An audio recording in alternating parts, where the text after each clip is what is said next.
Good evening, guys. I'm Chris, and welcome back to this Wednesday's episode of Rift Amps. Right, guys, Noisy Josh is here. He's brought in some things to show us. He's been threatening to do so since before Christmas. Yep. Yeah, it was. Yeah. So we'll start off with this, which stupidly I've already agreed to buy off him for a very low price, and I haven't looked inside yet. So, what's the story behind this super reverb?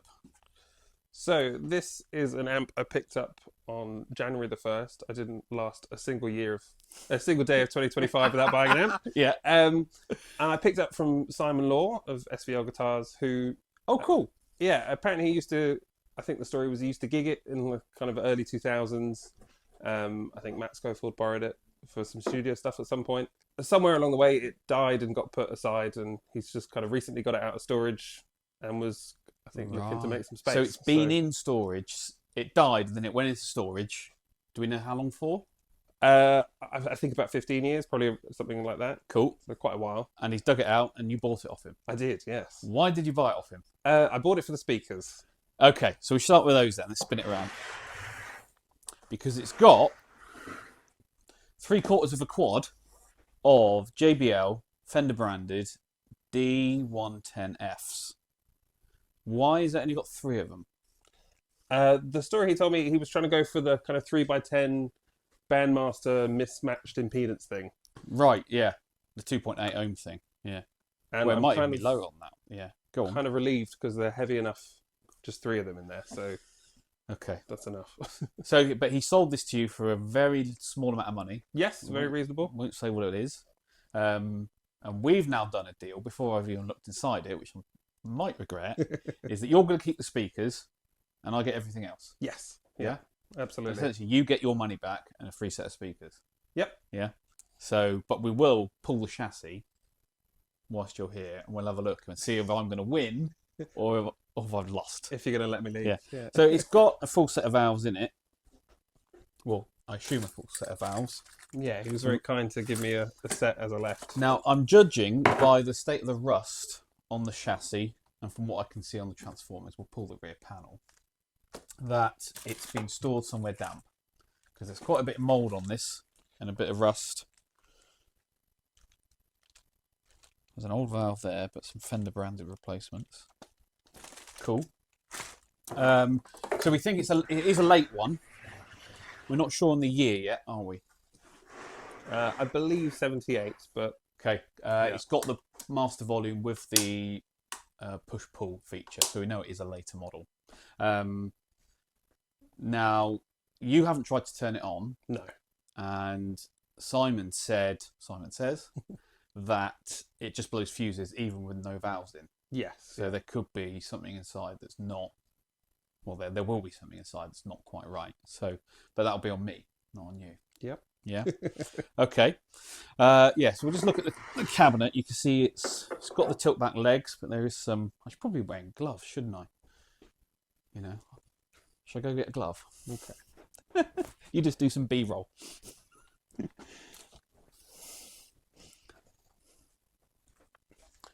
But apart from that, it's in reasonable condition. The Tolex isn't particularly ripped anywhere. It's not coming off.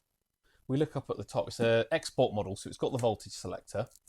And it's got a ground switch label here, but no ground switch, which I've never seen before. Running on the back, it's got the 2 speaker outputs, got the line out for recording, it's got the older style bias circuit with the bias balance, and it's got the hum balance pot, which most of them had of this era. But it's got a UK plug on it. We haven't lost the Fender speaker plug, which is good news. And we're just crossing everything, but inside it's okay. What do you think? Yeah, we'll see. We'll see. We'll pull the upper panel off. See if we can get a better view of the transformers and things.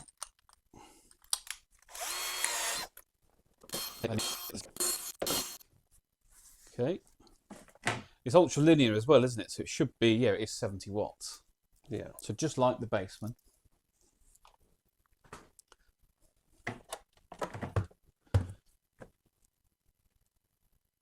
The chassis looks very rusty, doesn't it? Yeah. Oh dear. Oh dear, oh dear. Right, wish me luck. Good luck and no refunds. No, I haven't wired you the money yet. Yeah.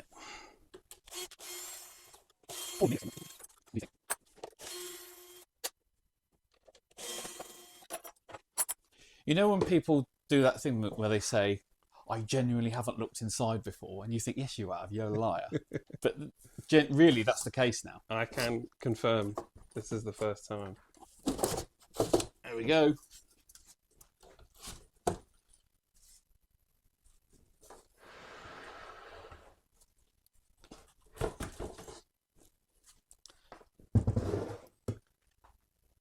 Well, it's cleaner inside than the outside. That's not bad. Okay. Get some light on it. Yeah.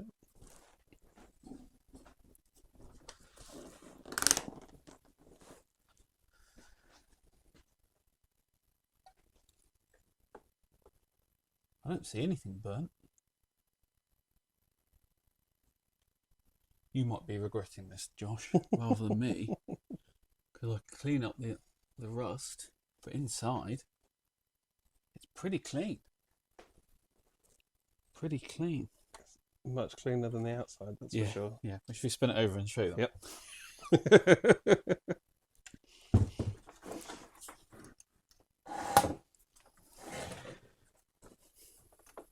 It's almost a different amp, isn't it? Look.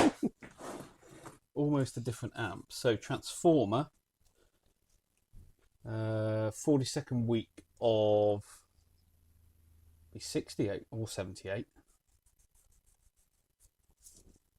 Assume 78 because of the features on it. I would have thought so. Yeah. Yeah. 43rd week of 78. We need to look under there, don't we? That's the. This is the money shot. Hang on. Yeah, you come around that way. Do we think it's ever had a cat job?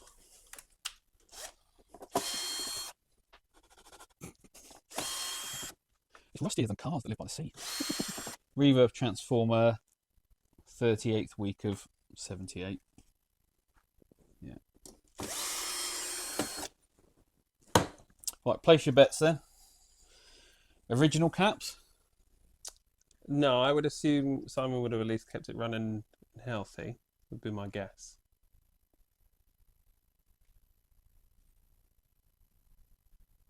Original.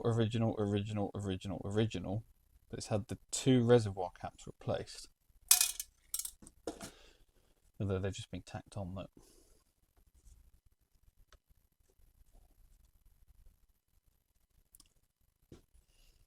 Why wouldn't you do them all? Why wouldn't you do them all? And in his defence, I don't know if he did work on this in the past, so I Yeah. don't want to throw him under the bus. No. Well, that's the thing. You never assume. You don't know where it went. Okay. I'm quite happy. Yeah? Ignoring the rust. I'll come around that side. Yeah. Ignoring the rust. I'm quite happy with that. There's no reason this will come back alive. And unlike the basement board, shall I go get it? Same era, no mould. There's obviously not been any rats living in this one. No. Well, they've only been pissing on the outside. Cool. I'll have it. Sweet. Okay. So we'll get the speakers pulled out so you can take them away with you. And I'll start planning my next special. It won't need a rebuild, Oh, just general servicing. yeah, I'm figuring out what the problem is. Yeah, I mean, some of the pins on the output sockets don't look great, but they're not bad. But I won't need to do a new ball on this unless there's, I find something that's odd or strange. It's just more cleaning up the outside, I think, and work out why it's blowing fuses. Hopefully it's not a transformer. Cool. Cool. Mate, look at that. You still filming? I am, yeah. YouTubers now. Cool. Okay. Let's get the speakers out. Blue, blue, blue, blue, blue. Right. Q&A time then. And brown. Blue and brown. Blue and brown. Loads of questions. Lots of questions. Lots to get through. Lots of similar questions. So, as always, you know, if I get 5 of the same question, and I don't pick your version of that question, I do apologise. It's just whatever is easiest for me. So, TG Vets says, a question. It looks like vintage caps are, in general, much bigger in size than current ones. Is there a difference in the quality, or is it just how they're being made? In Fender style amps, the size doesn't really matter. However, in amps like Hiwatts and Marshall, to me, the look and install does. Well, first you need to define quality. You say, is there a difference in quality, or is it just how they're being made? Some will argue that the quality has dropped over the years. Some will argue that the technology and the processes have improved, so in ending up with a much more consistent product. So it's one of those, you know, which way do you look at it? As a general overview, and I think this is fair to say, and I'm not trying to trigger anyone or to cause any arguments here, my opinion is that yes, the overall quality of caps has improved over the years. But we've now got a wider range that's available to us, from the super high quality stuff right down to the real budget stuff. So if you're comparing, you know, the super high end caps today versus the old stuff, then yes, they've got better. If you're comparing the old stuff versus the really budget cheapo stuff from the Far East or other places, then you could easily argue that the quality has dropped. So it's one of those difficult things, which is why generally, as a rule, especially in guitar amps, we've all tend to merge towards, you know, certain brands and series within, and product lines within those brands that we all know seem to tick those 3 main boxes. They're high quality, they're easy to get, and they're not super duper expensive. So we know that they're a good, consistent, reliable product to use. But sizes generally have dropped, and I'm sure most of you know by now, there was that classic, somebody cut open a spray atom and it's just a tiny cap inside, and it was just put in a big enclosure to fit in those original spaces.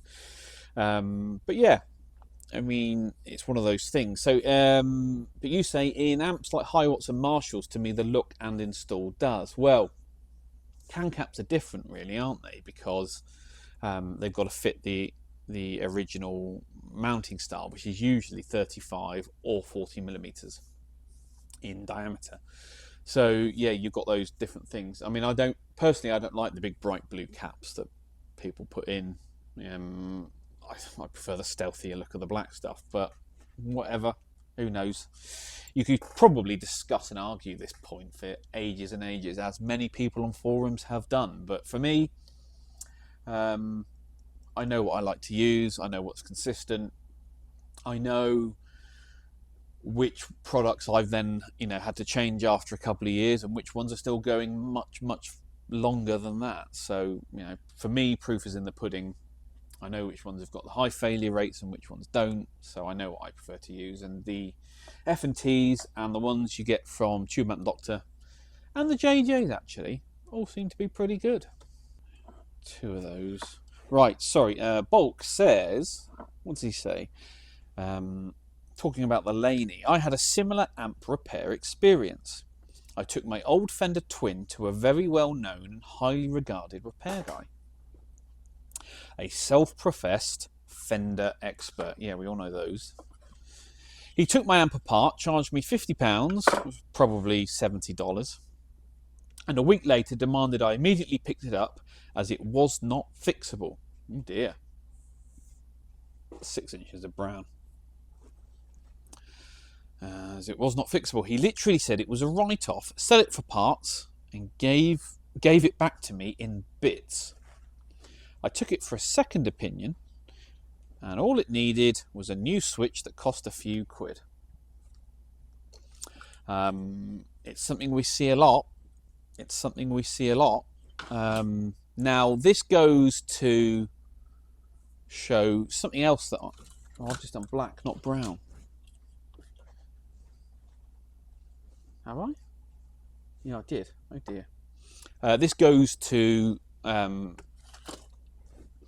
point out something that I've often said. What I do actually is that I don't like amp techs who charge when they can't find the problem. And so me personally, I have a no fix, no fee rule. We talked about this before, in that if I am unable to tell you what's wrong with your amplifier because I don't have the skill set, then I don't charge you. If I say to you, I don't know what's wrong with it, I can't work it out, you don't get a bill. You shouldn't have to pay for me not being able to do that, right? If I can tell you what's wrong with it and you decide not to have it fixed, then you still got to pay. But it's always one of those big bugbears of mine. We talked about this with car shops. You know, take your car into a garage or a tech centre, and they charge you a diagnostic fee, and then they come back to you and say, oh, we don't know what's wrong with it. And I always think you can do better than that. If you're not good enough to do your job or to give me what I need, you shouldn't be charging for it. And so I don't. If I can't tell you what's wrong with it, I don't charge you. How often does that happen? Very rarely, because often I can tell you what's wrong with it. But it has happened before. You know, I've had amps which I just could not get to the bottom of, you know, and I had to suck up the time, because it's not fair on the customer for them to pay for me to not being able to give them the answer that they need. So that's the way I do things. And in your case, Bulk, that's what that guy should have done. If he couldn't do it, he didn't have the skill set. I mean, to diagnose a simple switch isn't difficult, and if you can't do that, you shouldn't be charging anyway. But yeah, you shouldn't be charging if you can't do your job. It's as simple as that. Viewers will be asking right now why I'm not doing this with the front of the cabinet on the floor when working from above. Because when you're working from above, you're always at risk of dropping something into the cone. Whereas if I drop something now, where is it? There it is. You're not going to damage the cone. Makes a lot of sense. Learnt it the hard way. Unfortunately, it's just more awkward this way.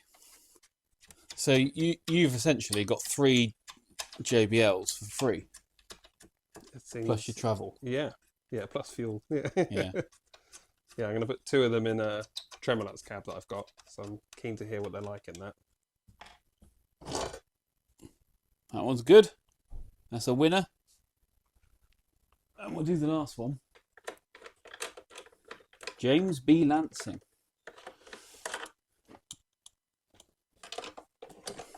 I wonder what he was like. Do you think people called him JBL?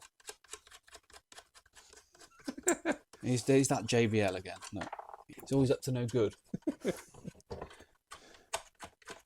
Or was he Mr. Lansing? I have no idea.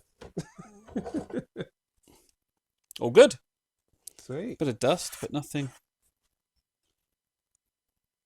You can just tell it's a really high quality speaker. Yeah. By the way they've made it, machined it. There's even an O-ring or a gasket around there.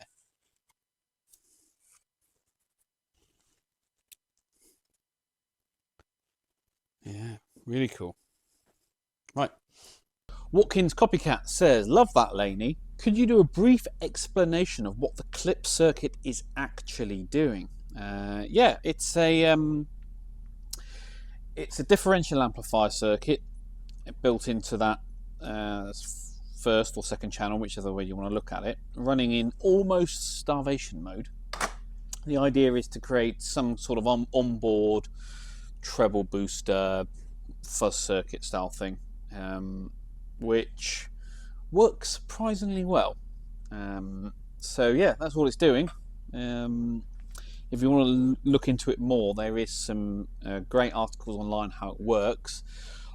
Chris Buck did a fantastic video on the Laney Klipp, which I'll put a link to that in the description below, but you'll see, you know, you'll be able to hear what it sounds like when it's working properly and all that sort of stuff. But yeah, it's a sort of a rudimentary onboard boost effect unit that they included that gives some really cool and interesting tones. Jimmy Vibe 69 says, I don't understand anything. No, me neither. Right, and this is the second amp that you brought in for me, which is a early 50s, not exactly sure on the year, Gibson BR6. Yes. In factory custom colour? Maybe, maybe not. Surf green? I think this is someone's home shed project. Yeah. Okay, and so the story behind this is you've picked it up from a guy in the States. Yes, it was at a music shop in the States. It was cheap, and I kind of bought it on a bit of a whim, just to have a little play with it. But it arrived dead on arrival. If you put your ear up to the speaker, you can hear the faintest bit of signal coming through, but it's obviously not healthy. Yeah. So I don't know whether it got a knock in transit or was never really fully functional. And so you're assuming the fault is the speaker.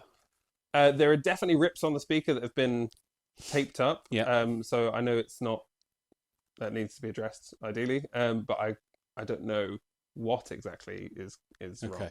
But it powers on, doesn't blow fuses. Yes. Yep. It's just no output. Yes, basically. Okay, yeah. so we might have to do some signal tracing on it. Really cool. 3 inputs, which I assume one's microphone, 2 are instruments.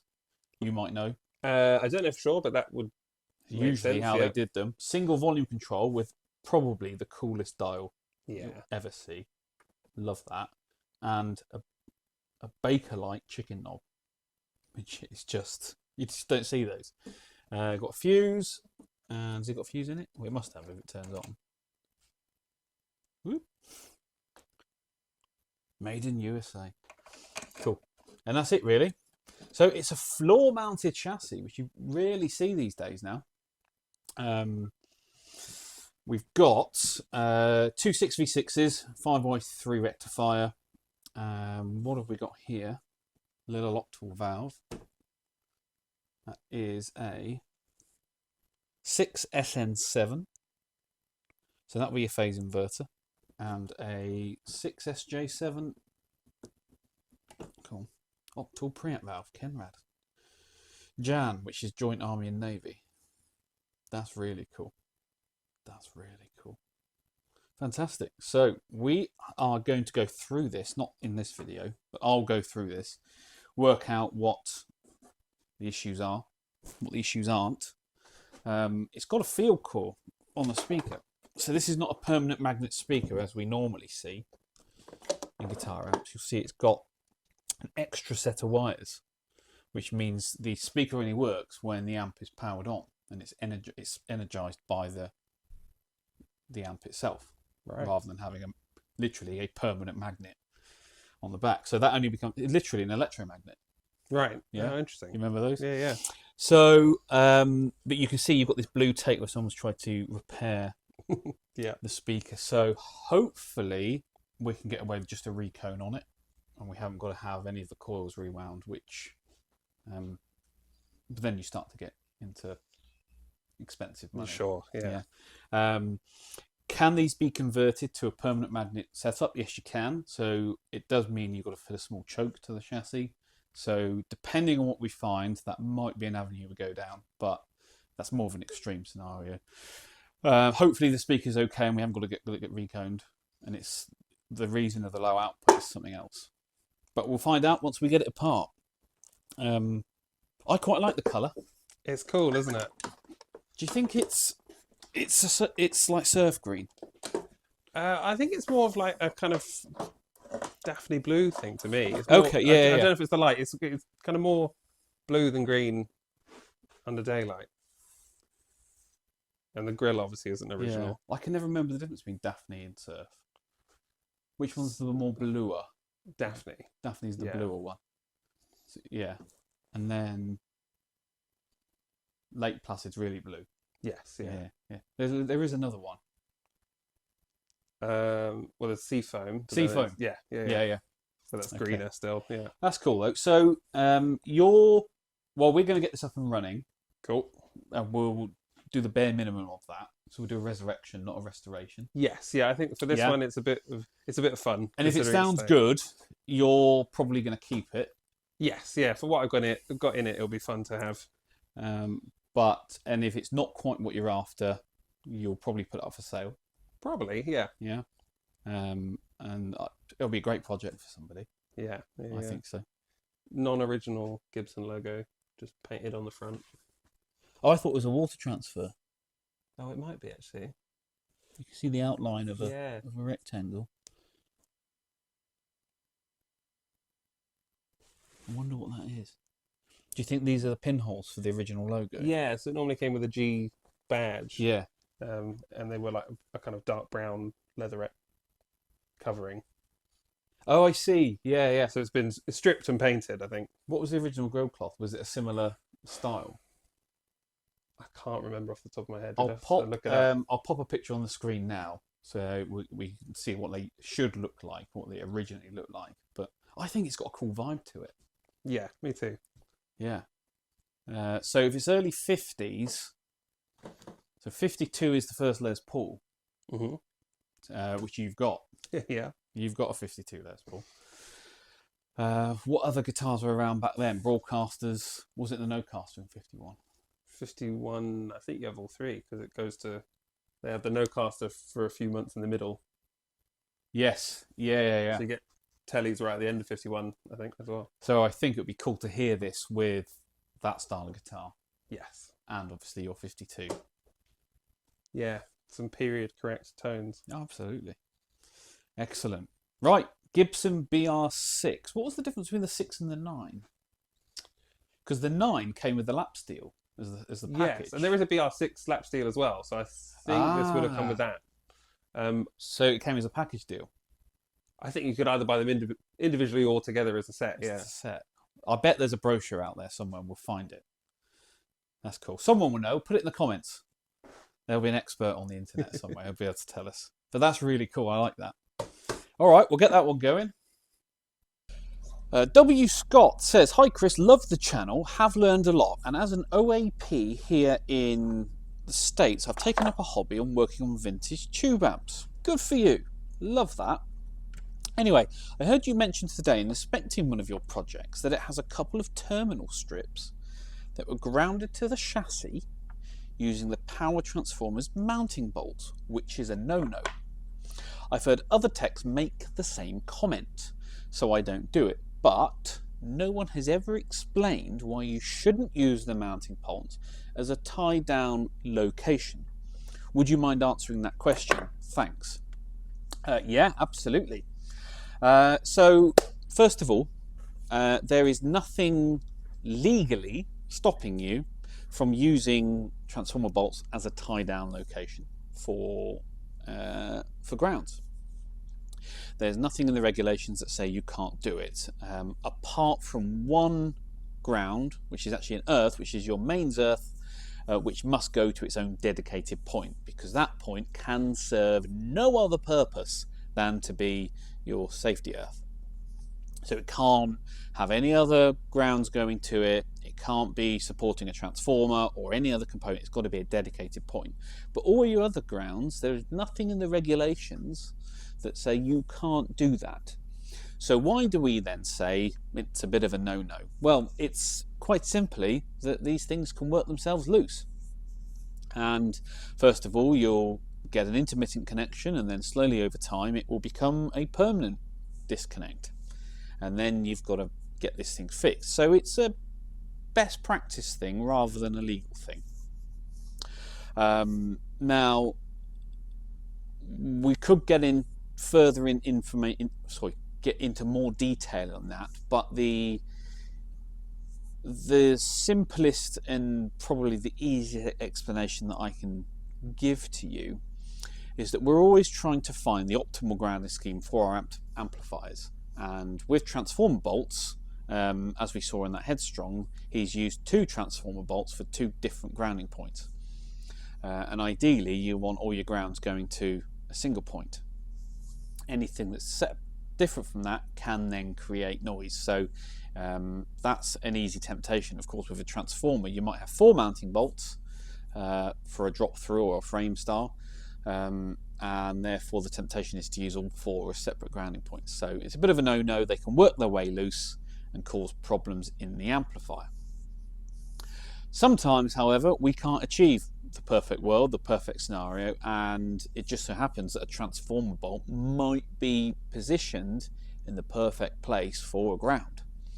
And as long as you properly secure that grounding point, so lock washers, Keps nuts, nylock nuts, bit of Loctite maybe, and ensure that that grounding point won't move, then especially for home builds, it might be a scenario where it's okay. And if it's your amp that you're building, that's fine, you do what you want.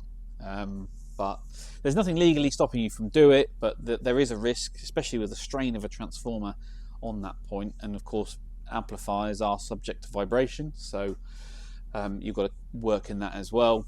Reason we say it's a no-no as a general blanket rule of thumb is that they work their way loose and will cause problems, whereas a dedicated grounding point, the risk of that is much, much lower.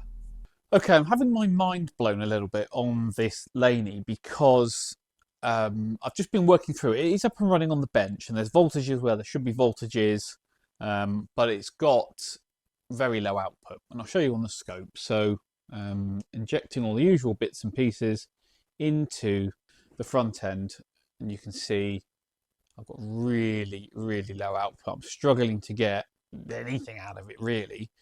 But what's really, really interesting is, hopefully you can see this all in one shot. If I attach my other oscilloscope probe, the purple one, to this side of the grid stoppers, signal comes in. Yellow is the output and the purple is the input to this half of output valves. Remove the probe and we get that going on. Now in that case, we're getting still quite low output, but there's clearly something strange going on. If I move the yellow probe to the grid stoppers on the other half of the output stage, now we get big output on the scope, or bigger output. But look at those 2 oscilloscope traces. They're in phase with each other, which is not right. I'll show you in the amp. We are scoping each half of, so I'm scoping, so the yellow probe is on these 2 EL34s and the purple probe is on these 2. So our oscilloscope trace should show them being out of phase with one another. If I adjust the volume control, you can see it rises and falls. But they're in phase with it. One should be upside down relative to the other, which is really bizarre. And if I bring the amp up, you can see that we're getting the top half of the square wave cut off at that point. The point I'm showing is that it looks like one half of the output stage is switched off, one side. Okay, it gets weirder. So I thought, I know what we'll do is we'll trace it back. We'll trace it back. And we'll say, right, let's go this point here, connect on there. You can see they're still in phase with each other and they should be out of phase. Okay. Now what I've noticed is the feed wires from these 2 points, hopefully you can see, no you can't, I'll zoom you in. Typically this capacitor will go to the left hand side, and this capacitor will go to the two valves on the right hand side, but they don't. Somebody swapped these two wires around, so they've inverted which side they're feeding, but that's not the issue, because it gets even more bizarre. If I come and look at the output of the phase inverter, where we definitely should have inverted phases, it's still the same. It's bizarre. This is bizarre. So our phase inverter appears to not be inverting one side of the signal. Well, why is that? That doesn't make sense. Okay, so the phase inverter is inverting the original signal, but it's doing it on both sides rather than just on one, which doesn't make sense. Okay, hopefully you're following me so far. I'm having my mind blown by this a little bit. Okay, so switch the amp off. Remove my probes. Let's get my continuity meter on. Put my discharge cable on the amp, make it safe to work on. Remove everything else. And hopefully this will be loud enough for you to hear. Okay, so let's do some basic continuity checks. So the two grid stoppers on this side should be connected together. I can see they are. There you go. And the same on this side. All right, and they should not be connected to each side, should be separated from each other as they are. Okay, so as I said, this side usually connected to this half, this side, but it's not. It's connected to this side,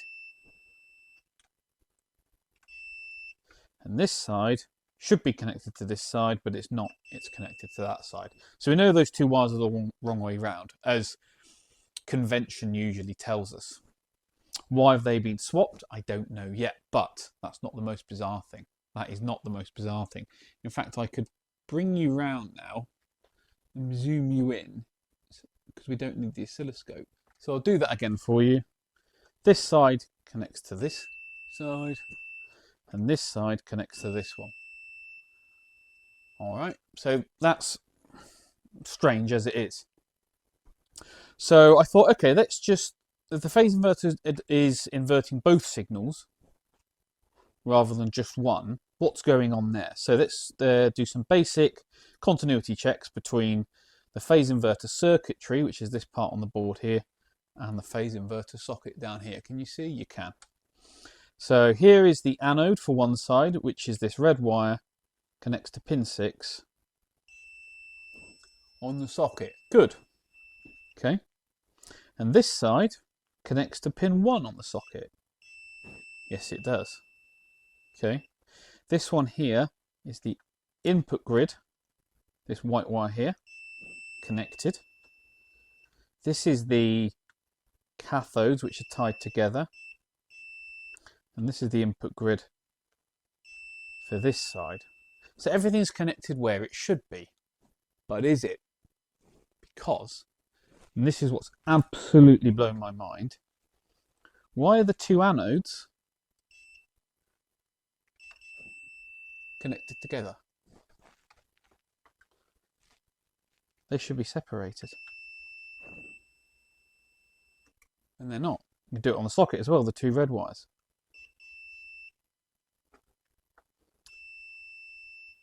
What? Can you explain that? Can you explain that? Now, this is as far as I've got because I'm about to go home for the evening. The only thing connecting those two sides together, because they should be electrically disconnected, is this small polystyrene capacitor that you can see in here. So, we know those two sides are connected. Let's get the snips, snip it out, and see if anything changes. Can I hook these in?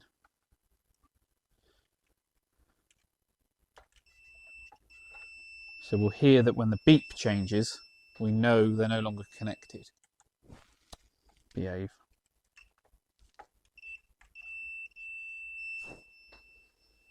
Let's cut that cap. I've cut the cap and they're still connected. What's going on? Why are those two connected? You thought it'd be that cap, so I've now got to replace that cap anyway.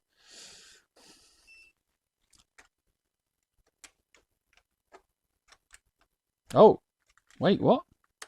What? Now it's separated. Okay, it was the cap. Woo! So that cap out of circuit now, snip it out completely. I need to go home. I've been working way too long today. Don't worry, I will replace it. Where are you? Here you are. There's that cap. It's shorted. So that cap there is shorted. It's only a stability cap, so we can test without it for the time being. 20 volt scale each side. I mean, you can clearly see they're now out of phase, right? So there you go. That's bizarre. That's bizarre. So all it was, this tiny, tiny little cap shorted. Probably 50 picofarad or something like that. So we'll get another one in place. But that's, you know, pretty much brought the amp back to life. Incredible. Still some other issues with it that I'm working through. I don't have a proper schematic for this amp, the one that's available online. You can hardly read it anyway, but it's not correct for this amp, so I'm probably going to have to draw it out just so I fully understand everything. But there you go. Absolutely fantastic. Well, that's it then, guys. Thank you very much for watching once again. As always, please give this video a thumbs up or your comments and questions down below. Subscribe if you haven't already. If you're feeling super generous, you can, of course, join the channel like these guys did, and I will catch you all at the next one.